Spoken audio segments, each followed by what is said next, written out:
আল্লাহু ওয়া রাসূলুহু আ'লামু, আল্লাহ এবং রাসূল ভালো জানেন। বিআবি আনতা ওয়া উম্মি ইয়া রাসূলুল্লাহ, হুজুর আমাদের মা বাবা আপনার কদমে কুরবান। ডাক দিলে সাহাবায়ে কেরামকে যখন আহ্বান করতেন আমার নবী, সাহাবায়ে কেরাম জবাব দিতেন লাব্বাইকা ওয়া সাদাইকা ইয়া রাসূলুল্লাহ। হুজুর আমরা আপনার দরবারে উপস্থিত আছি, বলুন হুজুর কি খেদমত করতে পারি। আমার নবী সাহাবীকে ডাক দিলেন। হায় হায়, সাহাবী নামাজের ভিতর জবাব দেয় নাই। কতক্ষণ পরে নামাজ তাড়াতাড়ি শেষ করে নবীর দরবারে আসলেন। আমার নবী জিজ্ঞেস করলেন কোথায় ছিলা?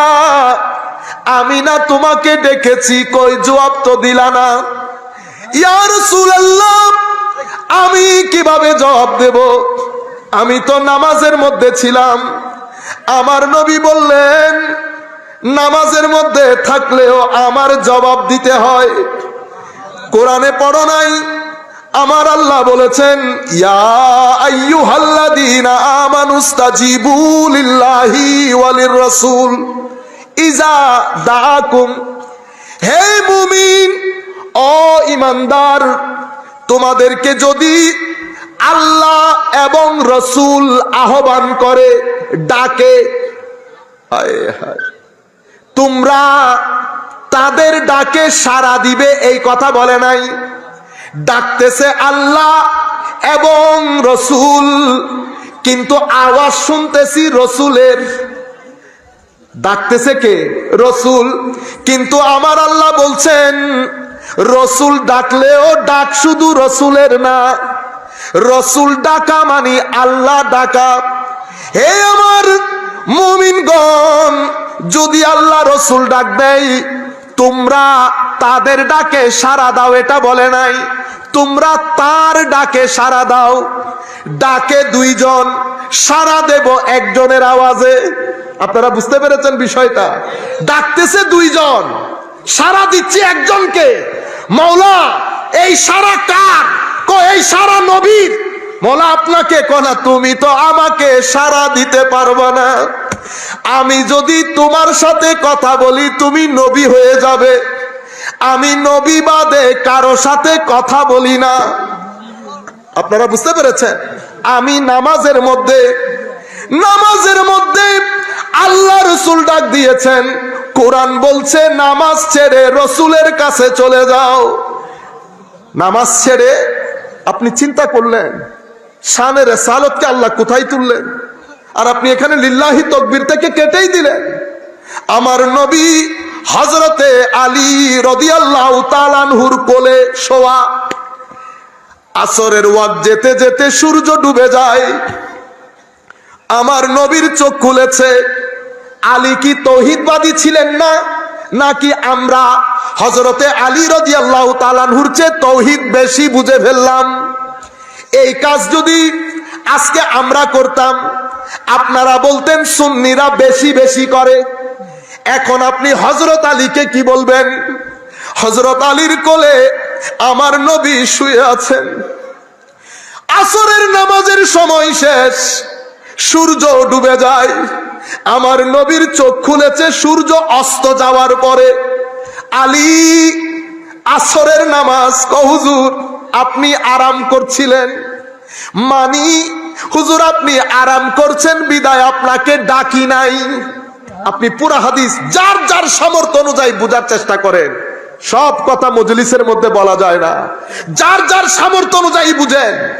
নামাজ ফরজ ছিল। হযরত আলী রাদিয়াল্লাহু আনহু প্রয়োজন ছিল আমার নবীকে ডেকে দেওয়া, কিন্তু ডাকে নাই। কেন? হযরত আলী জানেন যিনি আমার কুলে শুয়ে আছেন উনি কে, উনার মাকাম ও মর্তবা কি।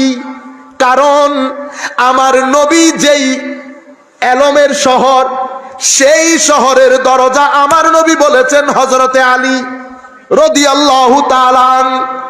যিনি বড় উনিও জানেন নবী কত বড়। আপনি এনা ফিতা টেপ দিয়ে মাপতে চাচ্ছেন, আপনি ফিতা টেপ দিয়ে মাপতে চাচ্ছেন কত বড় কত ছোট। হায় হায়।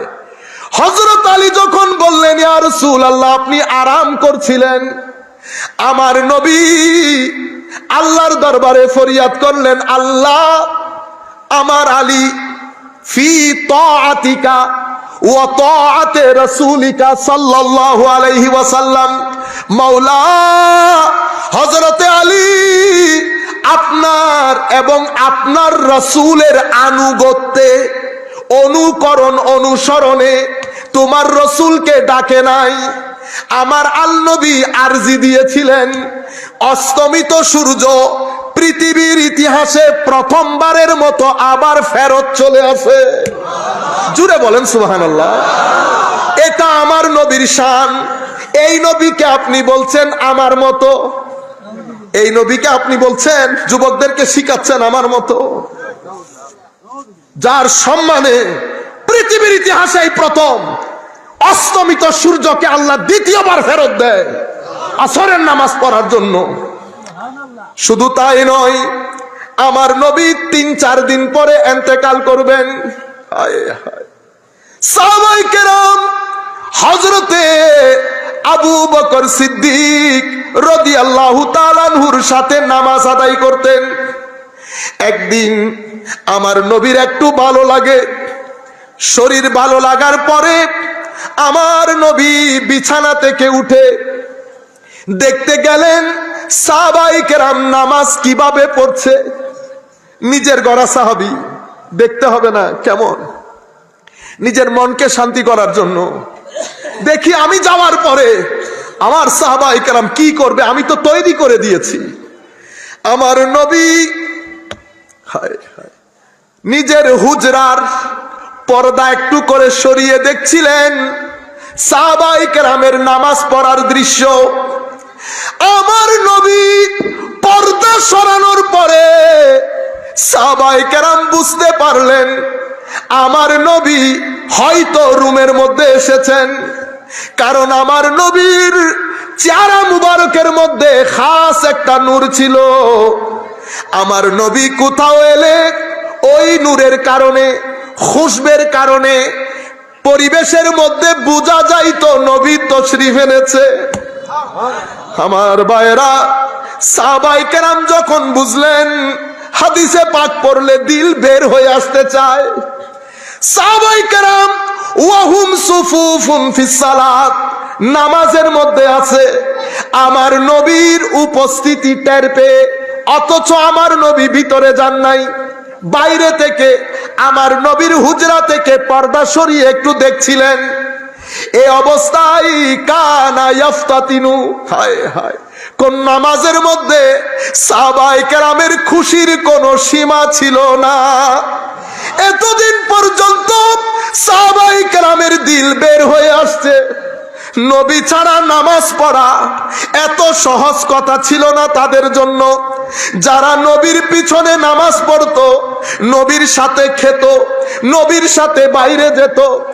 এক হাদিসের মধ্যে সাহাবায়ে কেরাম বলছেন, নবীকে যখন মাটি দিচ্ছি, আমরা এক সাহাবী আর এক সাহাবীর চেহারার দিকে তাকাচ্ছিলাম না, আমাদের দিল বের হয়ে আসার জোগাড়। আমরা যখন আমার নবীকে মাটি দিচ্ছিলাম, দিলের মধ্যে পাথর চাপা দিয়ে, এগুলা কিসের আলামত বলেন? মহব্বতের আলামত। সেই মহব্বত বের করে দিয়ে চেহারা কতগুলাকে আমরা শীতকালীন মরা গাছের মতো করে ফেলেছি। মুমিনের চেহারা, নামাজি চেহারা, এটা নূর পড়লে আরো গ্লু করবে, কত কালো বিষয় না, কিন্তু এটাতে গ্লু থাকবে। আমাদের মুরব্বী যারা দাড়ি রাখেন, দেখছেন না চেহারার মধ্যে কি গ্লু, দুনিয়া থেকে চলে গেলে হাসি আরো বেড়ে যায়। কিন্তু শানের সালাতের মধ্যে যদি বেয়াদবি হয়, আজকে আপনাদেরকে সাক্ষী রেখে বলে যাচ্ছি, যেই ব্যক্তির ভিতরে আমার নবীর শানে বেয়াদবি থাকবে, তার চেহারা বিকৃত হয়ে যাবে। ইন্তেকালের পরে চেহারা দেখার মতো হবে না। আপনি লাখ মানুষের মধ্যে বেছে নিতে পারবেন কার সিনার ভিতরে এশক আছে আর কার সিনার ভিতরে এশক নাই।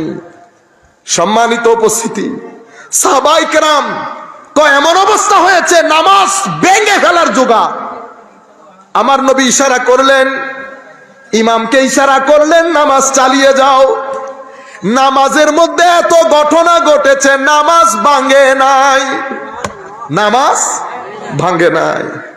আমরা সেই নবীর কথা বলতেছি আপনাদেরকে, আমরা সেই নবীর কথা বলছি আপনাদেরকে। আজীব মাহৌল তৈরি হয়েছে আমাদের সমাজের মধ্যে। এই খারেজিয়ত আপনি দেখেন, আমি দুইটা জিনিস আপনাদেরকে বোঝানোর জন্য, সাহাবায়ে কেরাম কি করতেন, এবং একদিকে নামাজও আছে, রোজা, তিলাওয়াতে কোরআন, কিন্তু আমার নবীর এশক নাই, সেটা নবীর জমানা থেকে আজকের সময় পর্যন্ত আছে। এখন আখেরি আমরা আমাদের মূল বিষয়ের দিকে চলে যাই। এতক্ষণ যেটা বলেছি এটা তো ইন্ট্রোডাকশন বলেছি, সূচনা। এত দূরে এসে 3-3.5 ঘন্টা কথা বলতে না পারলে মজা আছে? মজা নাই। এখনই তো বান্দা গরমই হইতে